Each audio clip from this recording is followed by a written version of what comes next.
جناب سراج الحق صاحب بہت ہی خوبصورت کلام سے نواز رہے ہیں. کیا کیا اشارات اور کیا کیا کنایات آپ نے استعمال کیے ہیں. واہ واہ واہ.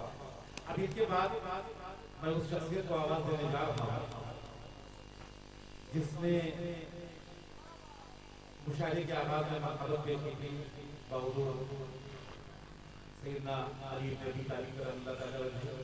پھر اپنا مقالہ پیش کیا تھا اور ان کی شخصیت میں کئی راز ایسے پیدا ہیں جو کشا کشا مجھ پہ منتشر ہوتے جا رہے ہیں. ماشاءاللہ آپ شاید بھی ہیں اور غزل بھی پیش کرنے کے لیے تشریف لا رہے ہیں.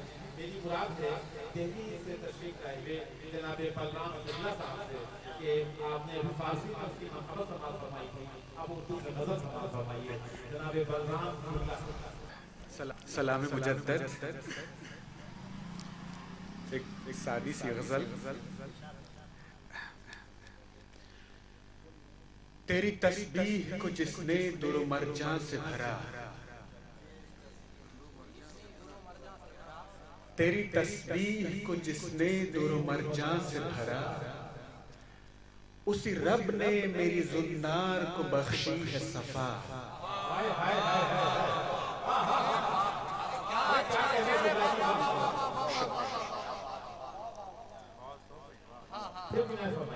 تیری تسبیح کو جس نے در و مرجان سے بھرا, تیری تسبیح کو جس نے در و مرجان سے بھرا, اسی رب نے میری زنار کو بخشی ہے صفا.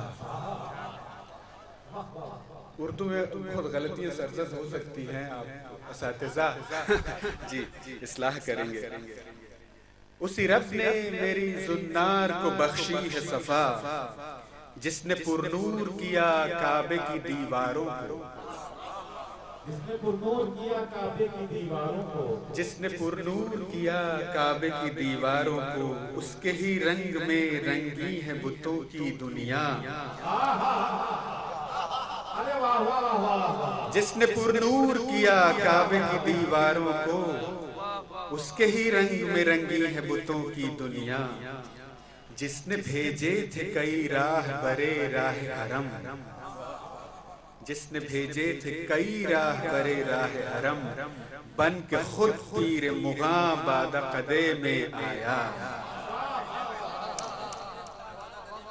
جس نے بھیجے تھے کئی راہ برے راہ حرم, بن کے خود پیر مغاں باد قدے میں آیا.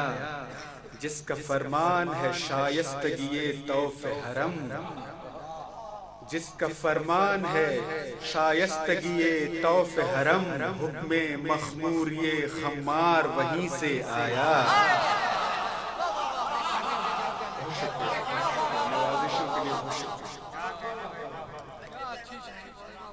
جس کا فرمان ہے شائستگی طوف حرم, جس کا فرمان ہے شائستگی طوف حرم, حکم مخمور یہ خمار وہیں سے آیا. اور مقطع پیش ہے. چشم توفیق جسے پیر مغاں نے بخشی, چشم توفیق جسے پیر مغاں نے بخشی, اس نے کعبے کو اسی باد قدے میں دیکھا. تیری تسبیح کو جس نے در و مرجان سے بھرا, اسی رب نے میری زنار کو بخشی ہے صفا.